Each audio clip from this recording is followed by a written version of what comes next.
It's already a 6-hour run. One wonders how long it would be after being a 6-hour Gosh. run. Wow, these are some pretty fast-moving waters for fishing. Ooh.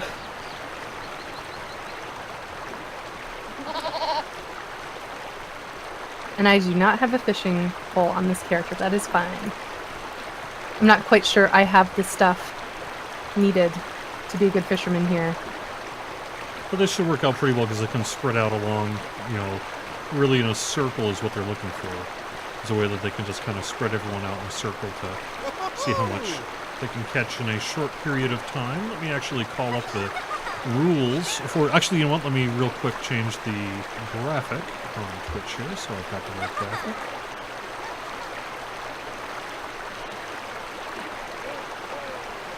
Oh, this is very cute. And do we know when they're technically allowed to start? Yes.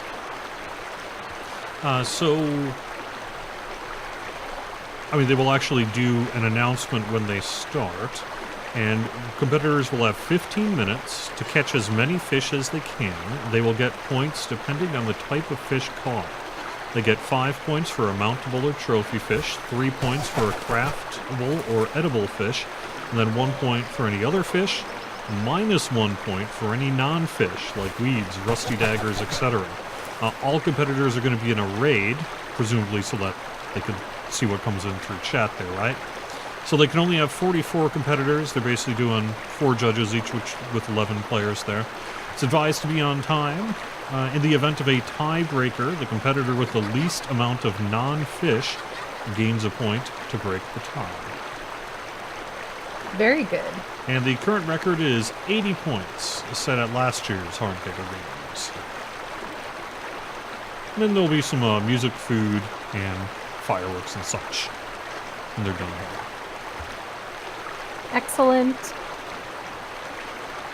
I'm actually going to move a little bit away from the water here just to kind of change the audio a little bit so we can hear more nature and less water rushing.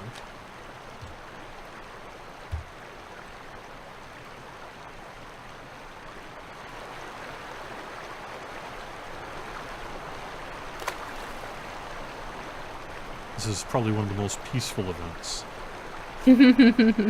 So I didn't see the events yesterday, but I understand they were quite wild. Oh yeah, the fire what run jump. They went into Thorin's Hall, and there are the kind of coal pits there, and they had to run across the coal pits barefoot, jump the bridges, couldn't touch the bridges, and they had to jump in and out. They were timed on that. Then there was a cross-country run as well, which was a pretty lengthy run that worked out pretty well. So. That is cute. That's very cute. And tomorrow, I should actually look at the schedule. What's tomorrow? Trying to explain to the students what we are doing in Middle Earth today is both exciting and confusing. Because I don't think they can understand, like, why would you swim across the river? I mean, maybe. But so it looks like tomorrow is the relay run over in Gondoman. How is the relay run different from, like, say, just strolling around in Gondoman? Do you know? Yeah, so if I recall last year, the way it works is they need to do an emote from one person to the next that serves as the relay for the event. Yeah. Ooh, and then a sparring tournament I quite understand. Yeah, that's just straight up a PvP style challenge. Which and that was I would really exciting last year. It was really cool. Let's see. Oh, this is the problem of being a full-time school teacher. This is all happening when I have class tomorrow. Yep. I'm very fortunate that I don't have classes on Wednesday afternoon because we have more of a university schedule. So my Wednesdays, I just meet 4 times a week instead of 5 times a week. But man, 3 o'clock tomorrow, I would love to watch that. I wonder if I can justify turning this on in my classroom. Probably can't, but this looks really exciting. Well, we do have the archives, so you could check out the archives later. We have had a couple of people ask, why is it held during the daytime? And it's because Laurelin is by its core a European server. And so this is the European prime time, essentially. They're about 6 hours ahead of Eastern time, so our 3 o'clock is their 9 p.m. Ah, So this is an evening event for people in Europe. That's something that's important for me to remember. Because when I did create my character last night, I thought, man, I thought this was a busy server. I don't see anybody here. And I realize now it was probably 4 a.m. for everyone. Right. Yeah, it's actually interesting. You know, I'm one of the lucky folks to get to see the population charts, and it's interesting to see how you can kind of tell when people are done with dinner, and then when it's later at night, and then middle of the night kind of a thing, you see these interesting sort of curves that take place. That is really, really cool, actually. Yeah. That's really cool.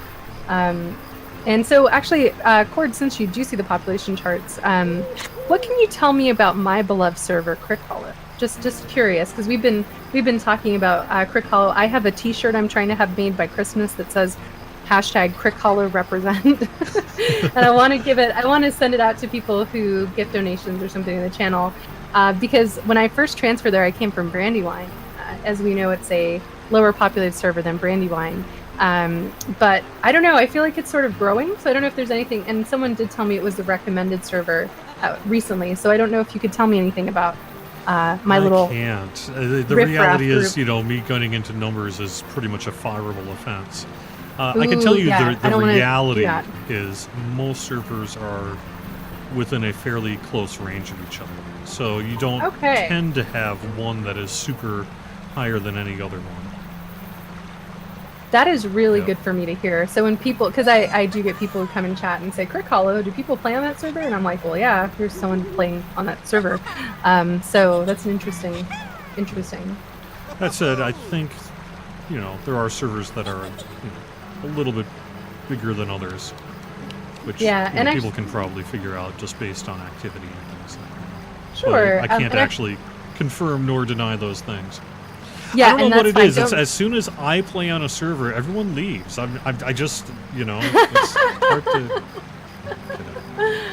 know. I know how that feels. But actually, I noticed how Ponton is mentioning in chat. So Ponton Finberry, who's just an awesome member of our community, he's also in Crick Hollow. It is his home. I see Ponton quite a bit when there are festivals, and I actually creeped on him in Hippold not too long ago. So he's around.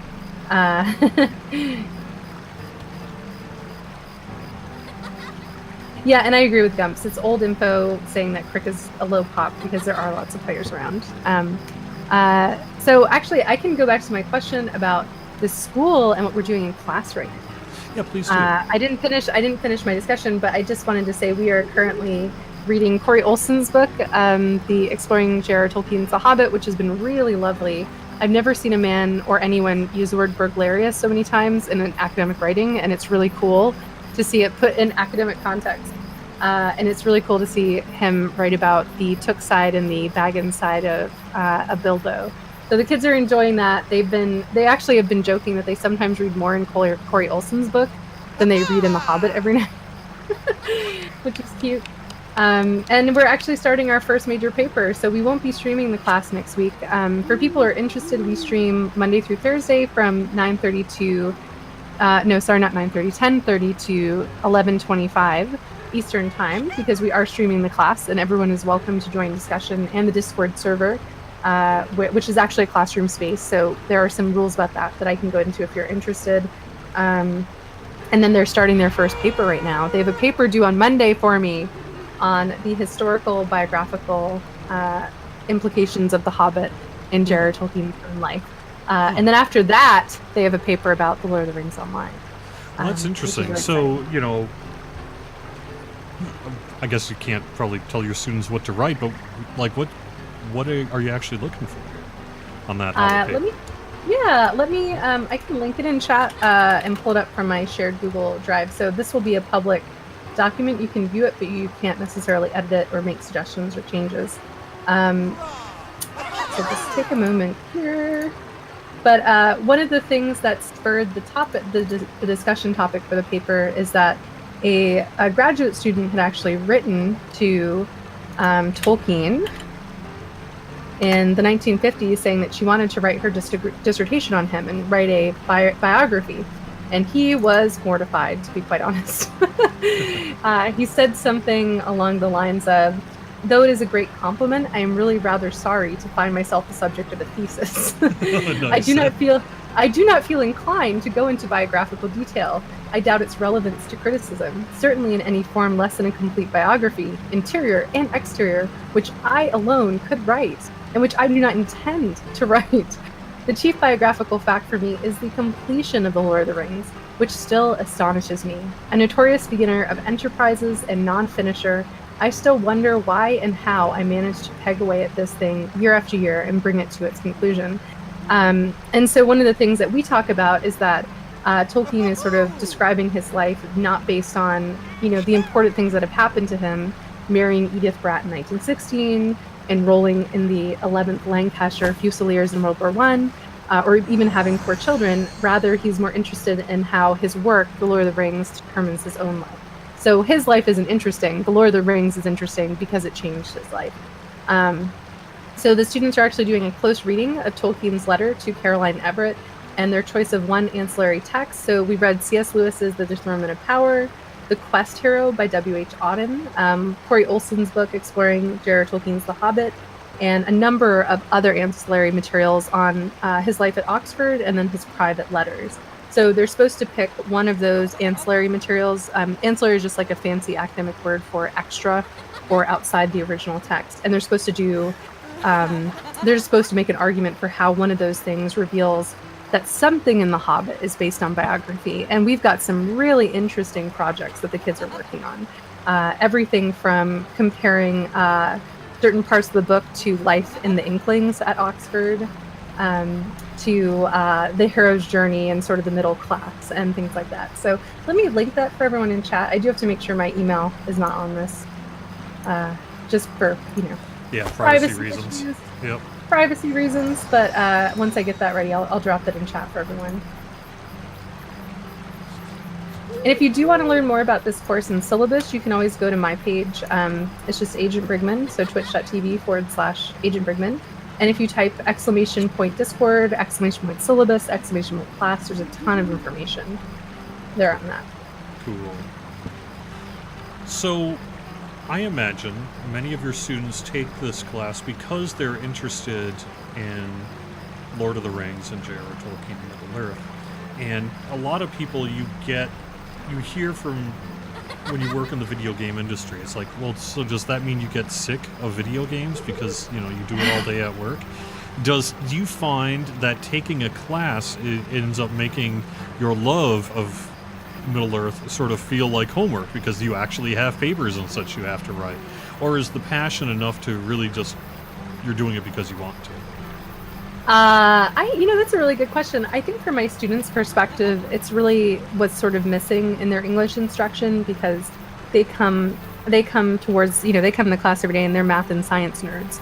And so this is something that really they need. They feel like, oh, of course the video game has literary value, or of course this fantasy world, is richly theoretical and interesting to us.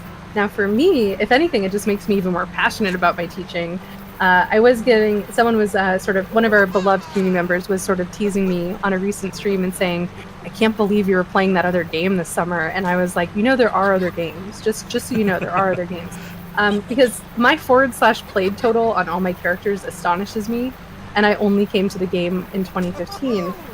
So you'd think that I'd be getting sort of tired of it, but I feel like with every character and with every storyline, it gets better and better, especially when you read or you play the game in parallel with the book. And it looks like we're also getting instructions here. Yep. I've got the camera set on Ponso. Okay, Ponso cool. is I just want to make our sure. master of ceremonies for this particular event.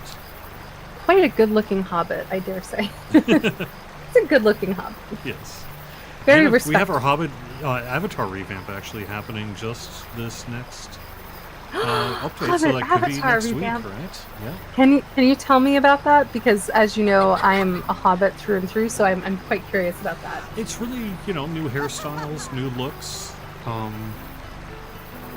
maybe slightly more realistic faces, although you have the option, of course, to use whatever you have now as well, so you don't have to use the new one. There are some screenshots on Bullroar if you want to take a look at that. Ooh, I'm not sure I'm ready for that. Oh, see, I'm always so tempted. But I want to see things like for when update 22 came out. I only knew about a couple of tiny things. Like I knew that the enter Middle Earth button had been changed, and that the ring had that beautiful swirly effect. And I think I learned that from watching Druid's chat and watching her sort of geek out over that and get excited. But yeah, I try to limit my exposure as much as possible. I want to be so surprised. But for people watching, I think it might be helpful to say that the little to keep your old avatar update or your old avatar image before the update, you just click the little box on the Enter Middle Earth screen. Is that right? Yeah, that's correct. It's just on character Okay. select there. You'll see Just a on use character select. existing avatar update or something like that. So it'll prompt you, hey, this is what your avatar now looks like. But if you're like, ooh, I like the way my old character looks, you can just uncheck that. I think that's good. now this is somewhat subjective, and people are going to agree and disagree with this, but my personal opinion on the Hobbit avatar update is it's perhaps a little less dramatic than what we saw with the elves and the humans. Mostly because hobbits were in a somewhat different place to begin with. They were maybe a little bit closer to what we were looking for, perhaps, for a more modern look. But Well, there I feel are like some my differences. Hobbit's very modern. So Yeah. sorry, I didn't mean to Yeah. cut you off. No, Go ahead. no, you're fine. I was just saying I felt like it's sort of surprising that the Hobbit's getting an update because I feel like she already looks pretty adorable. But it'll be very curious to see what that is. Oh, good afternoon, Deathman. One of my beloved viewers is also in chat. So nice to see everyone here. I do love being on the Lucher.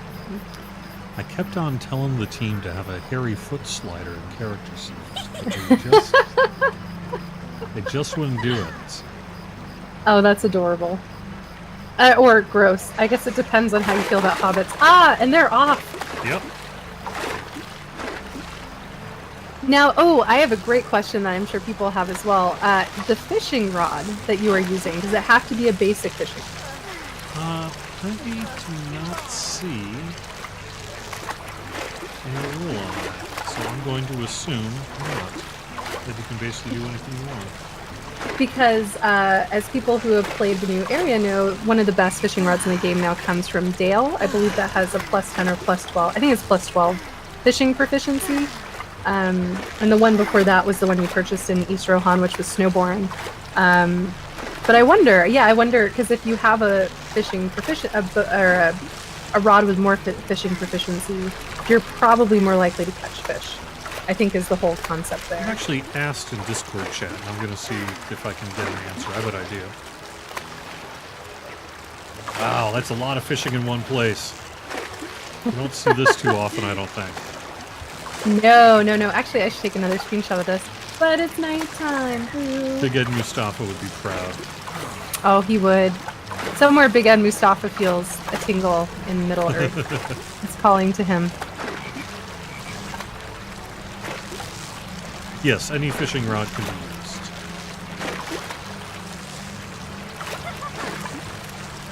That is excellent.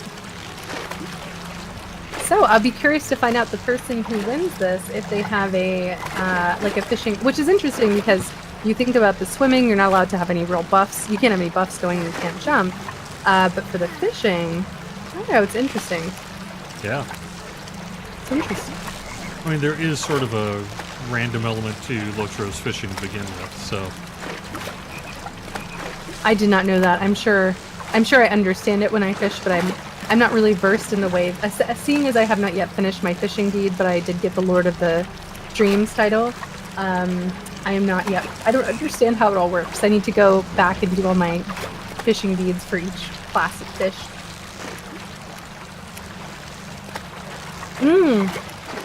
Haunton, you got a dace. Congratulations.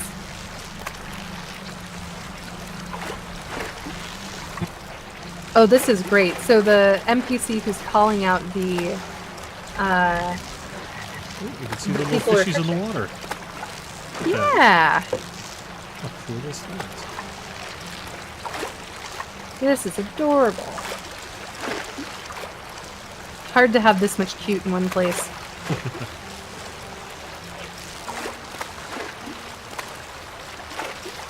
I think that's a pretty cool perspective to see. fish up close like this. I don't think I've seen that before. Now a character cannot quite get that perspective, of course. No, so we're no. pretty lucky that we're seeing that on stream. Yeah, I've literally got the camera detached and I can move around. Oh, look at our fish. It is the coolest thing. It really is neat. Unfortunately, like theoretically, if I just went up and up and up and up and up and up, it would crash the server. So there are some limits to what I can do, but I've managed to so far not crash the server. I came close during, I guess it was the 10th anniversary celebration, when I was spawning some things in large groups of people. I might have made things chug a little bit, but so far I've managed to not crash the server. I remember that. That was such a fun stream. You had like 400 people, 500 people watching. Yeah. That was amazing. And you could tell you were having fun because you were dropping all this chaos into the middle of the area right outside Bree. That was great. Exactly. It's sort of the dream to just sort of go nuts with the admin commands, and you don't get too much opportunity to do that. And it's fun too because I feel like it brings the community together more when there's a sudden announcement in World Chat that we never ever know when an admin is on, except for that one moment once a year when someone says, "We got 15 minutes of cord, go have him shrink you and blow you up," and things like that.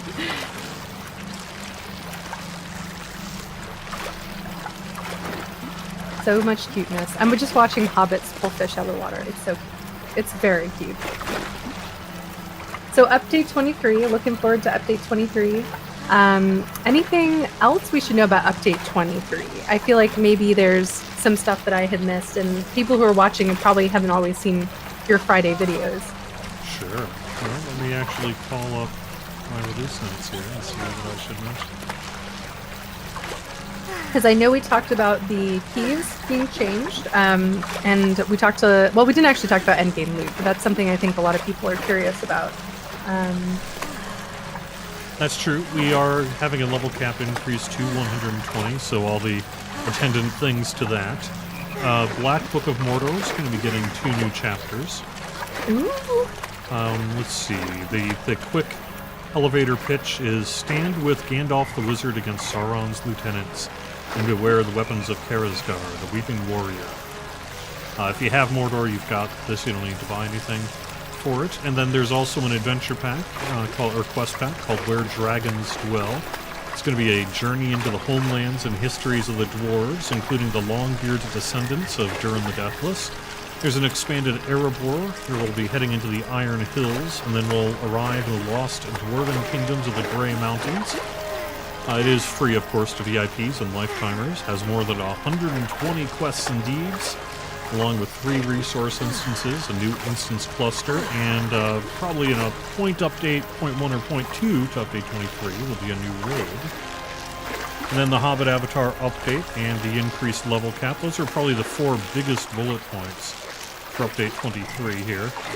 For kind of the in-game community, we are doing the work related to loot boxes and all that sort of thing. There is going to be a new tier of Ironfold crafting available. We're making some changes to the way ratings are calculated to kind of smooth them out so it makes more sense and you can kind of see what the numbers mean a little more reliably. Practically, it's going to not make much of a difference to what you do because we're scaling everything else to accommodate for that. So time to defeat, as it were, is not really going to change. Just some of the way the numbers look is. For the Lotro store, we're adding categories and rearranging them so that you can actually see things more easily. Nice. Yeah, we have a new featured instance rotation.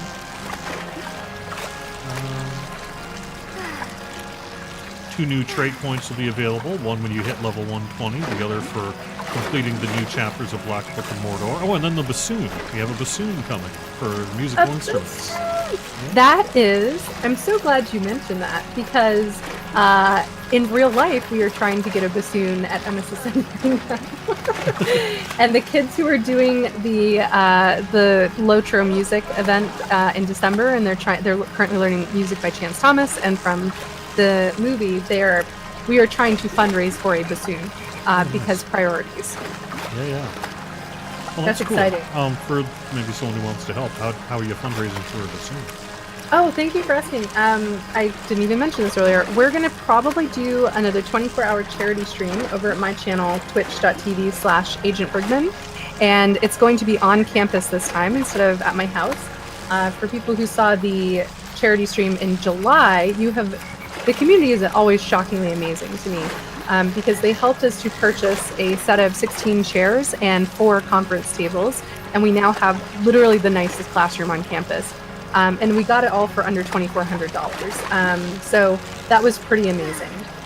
So we're looking maybe at raising $3,500, $5,000. I'm not sure about the number at this point because I always feel guilty about asking for money, and it's really hard for me to ask for money. So I'm having to go outside my comfort zone when I do these events because it's for such a good purpose, which is it's for supporting kids who are just richly talented and incredibly kind and just good human beings who they want to learn the bassoon, but we didn't budget for a bassoon this year because it's $3,500. So if you're interested, I will be posting this on social media and on our Discord servers and hopefully mentioning it also on Lotro Stream. It will be sometime, I think, around the 7th of December, and you will be able to donate directly through my page and through, I can't remember what the system is we used.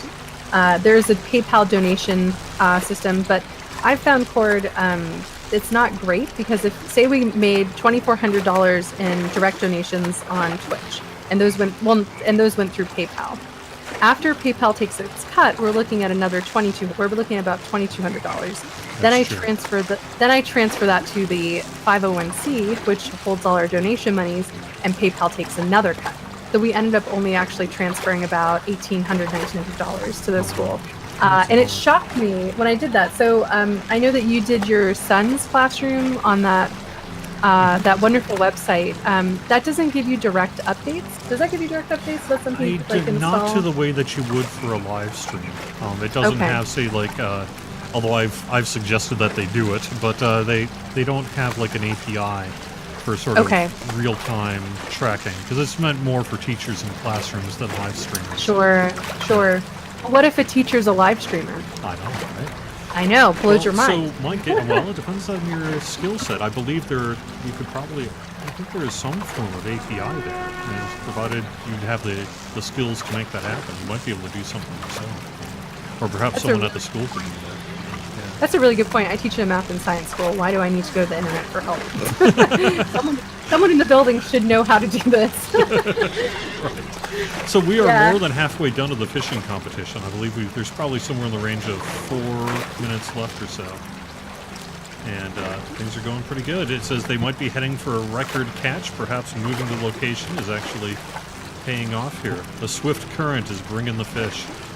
That is so cool. And for people who maybe didn't catch this earlier, the reason we're fishing at the river this year is because a very cute little marshy pond outside a beautiful tree that had been used for the last 7 years or 6 years suddenly dried up. And that wasn't necessarily anything intentional. It just sort of happens. Things happen when games get updated.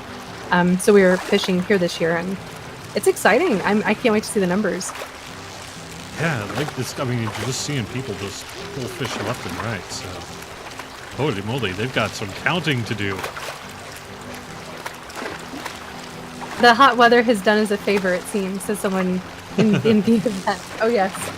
Bringing all the fish to the hobbits and people of Middle-earth.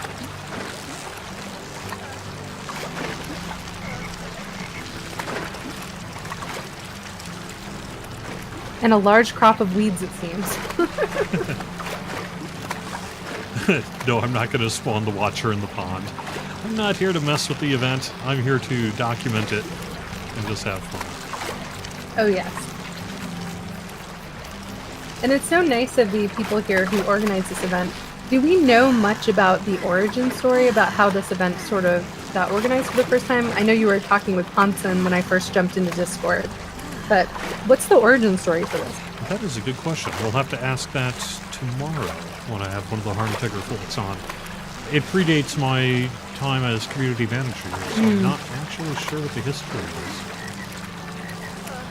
And that would be perhaps someone in chat could also fill us in while we're sort of waiting. I'm sure there's a specific group of people here who, if I were to speculate, who are just awesome and like to get together and party and fish. So you saw it here first, partying and fishing. Isn't it also great that we we play a game where a competitive event is fishing? I know. The Duero Scholar in Twitch is saying, breaking news, there are no more fish in the Shire. Fisher hobbits are greatly upset. Yeah, that's true. They are putting a dent in the fish population here, I think. So, yeah. And I wonder what happens to all that fish after the event. Well, there are a bunch They of have a dwarves big here, fish? so they probably just cook them all. And Big bait. Ooh, fish bait. This sounds so good. I can go for some fish now. I'm gonna get hungry. I always get hungry when I'm on stream. I always forget to eat lunch on Wednesdays, and then we get to our Friday, or our dinner time, and I'm always talking to chat and saying, man, I forgot to eat lunch. Now I'm starving. You guys have to listen to me talk about food for about 2 hours. Nice. Robert over on Facebook, is this all on one server? Yes, this is on the Laurelin server, and it takes place all week long. It goes through Sunday. You can find out more at harnkeggergames.simplesite.com. It's a week-long player-run event, sort of an Olympic-style event where there's all sorts of creative and interesting competitions that happen. Points are being earned individually and for the races. So at the end of the week, one will be able to take home the Harnkegger trophy, as it were. Men, elves, dwarves, hobbits. And yeah, you can find out more at harnkeggergames.simplesite.com. We are streaming this whole thing over on Twitch, up to and including Saturday and Sunday. So it generally starts around 2 to 3 o'clock and goes for a couple hours here. Ooh, 30 seconds. 30 seconds!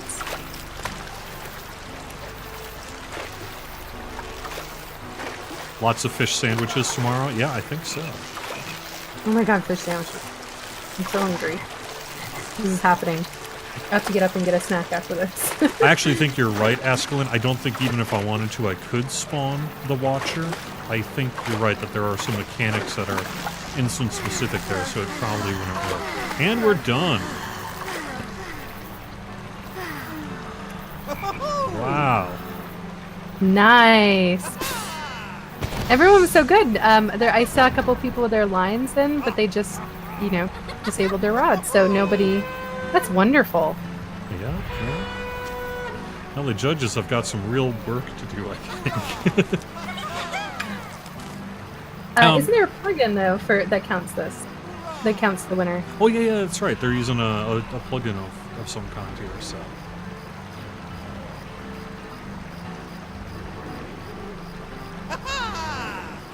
And yeah, for the folks on Twitch, I have had a couple of people asking, say, bull roar specific comments, things like that. Try to save that for Friday's show, Court of the Rings. I really don't want to get into official community answers, as it were, because this is just kind of a fun event that I'm doing for the Harnkegger committee and all that sort of thing. And I don't want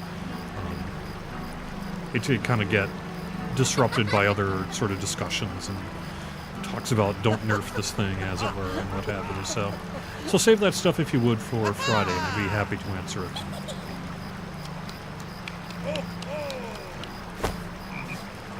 Someone says we need a hunter to put down a fire because someone thinks they just caught a cold. So much water. Fishing late in the night. Oh, and they're still counting. When am I going to stream a raid, Sammy 2002 SS frequently asks, including right now. Well, technically, there are 4 raids going on. As we speak, there are 4 raid groups that are currently fishing. So I guess the answer is right now. You're streaming a raid. Yeah. But yes, I do know what you mean.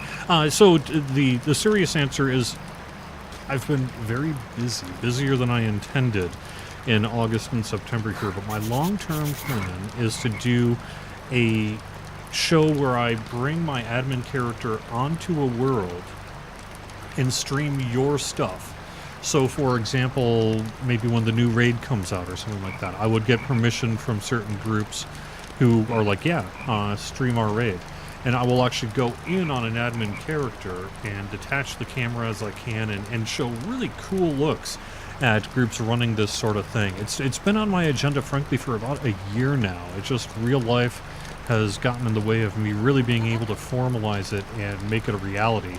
But it is something I want to do this year, so I'm hoping that I can do more raid streaming and things like that in the relatively near future. The reality is, there's no reason you can't be streaming raids. We would be happy to promote that for you. Get the word out on social media and all that sort of thing. We encourage anybody, regardless of content, to step up. If there's something you're not seeing on Twitch that you want to see if you can't make it happen yourself, and we'll do our best to promote you and make sure that people show up. So. I would definitely like to see more feathered hats in the game. I think that would be an important change. More feathered hats. So originally back a year ago, my plan was just kind of anonymously follow groups. And as long as I didn't have any names, attached, as long as if you don't know who the characters are and you don't see any names, does it really matter if they know that it's being streamed? Well, the answer ultimately is the lawyer said, yes, it matters a lot, and you can't do that. So I had to kind of change my plans a little bit. Good answer. Yeah, so I had to change my plans. And instead I'm going to do a more formal, I'll probably start a forum thread, frankly, which is just going to be, hey, if you're doing something specific and you want to invite me, just drop a time and place and server in this thread, and I'll just kind of randomly pick one or two, or however many I can fit in, probably to an hour and a half, and just call it done.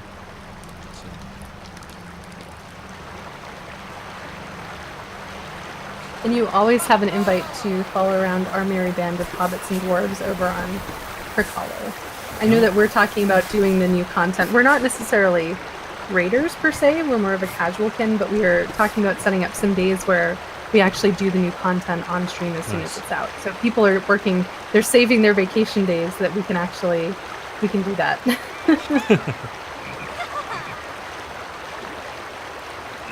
Oh, and for anyone, I'm getting some invites from people who want to look at the assignment I dropped in stream. I'm going in now to change the settings. So as long as you have that link that I posted earlier about Tolkien Paper 1, you can access it. So I do see a couple people sending me requests.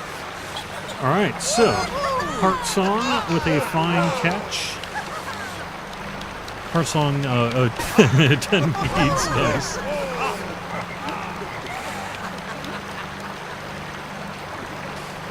Wow, I see all the results here as well. It's tricky.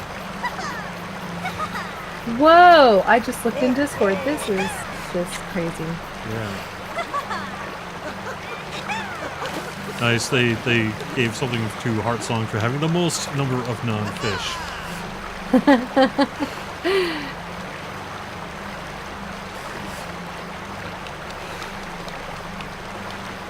So it's really going to come down to a tiebreaker because I see the top three all with the same score. So it's going to come down to who has the most non-fish, I think, to determine our first, second, and third place.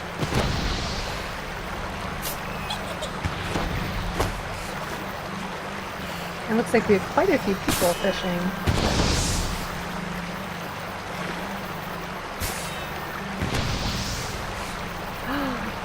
I'm excited about the results. I'm not going to say them, but I am excited because I just saw what popped into Discord.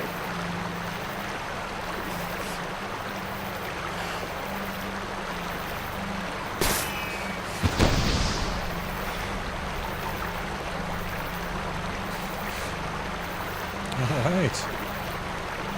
So who? Congratulations, who? Yeah. The bronze medal for the fishing contest is who? Lord of Streams? Fenyara Nosea? Fenyara Nosea? Sorry.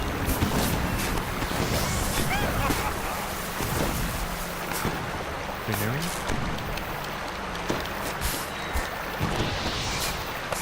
I'm not quite sure myself. I'm the kind of person who accidentally says Kellendim as Sellendim when I'm not paying attention, so I try not to overexert my pronunciation. Nice. I know the difference, but whether or not I can get myself to say the difference is a different situation. silver medal, sturdy steel key, and 25 gold goes to Rongar. Rongar's picked up several medals here. This competition. That was a pretty funky outfit there, too. Oh, I love that dress. It looks quite good on dwarves, I have to say. And lore masters, like tall elfish lore masters. It's actually more of a robe than a dress. I should use my words carefully. I love his hat, though. Yes.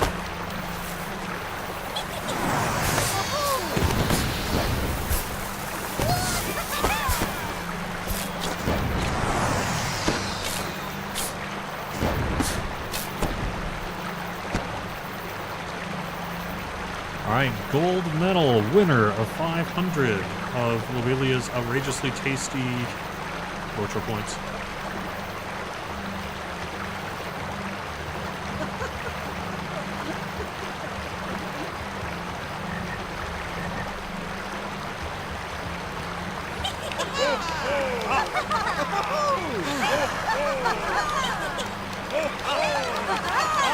Alright.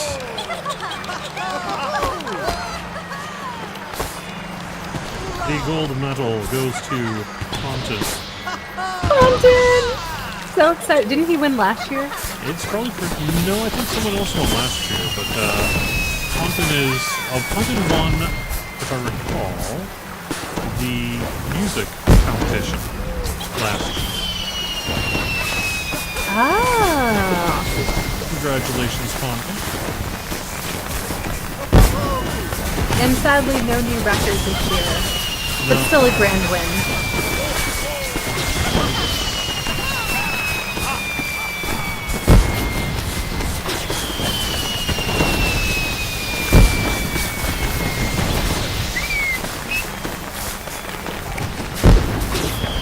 Alright, that is the end of the event here for today. I'm going to draw a raffle.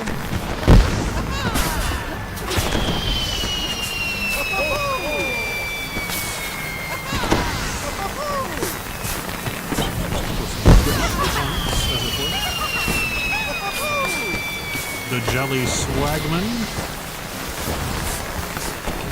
Al J. Bookworm, and Telerian 1003. Congratulations, all three of you are going to get a code for 100 Lotro points here. And I am going to wrap up the show here. I will see you tomorrow. Let me scroll up to make sure I've got the times correct. We've got the relay run happening at 2:30 p.m. and then the sparring competition at 3. So about 2:15 or so, I'll be back here on twitch.tv/LotroStream, youtube.com/LordOfTheRings/live, and facebook.com/Lotro. Thank you so much, Agent Brigman, for joining me here today. And you can see Agent Brigman usually around this time, normally on Wednesdays, right here on twitch.tv/LotroStream. Thanks for joining me, Agent. All right, thank you so much. I will see you next time. All right, and that is going to wrap it up for the stream, so I hope you had a good time. Thanks for watching, and I will see you tomorrow.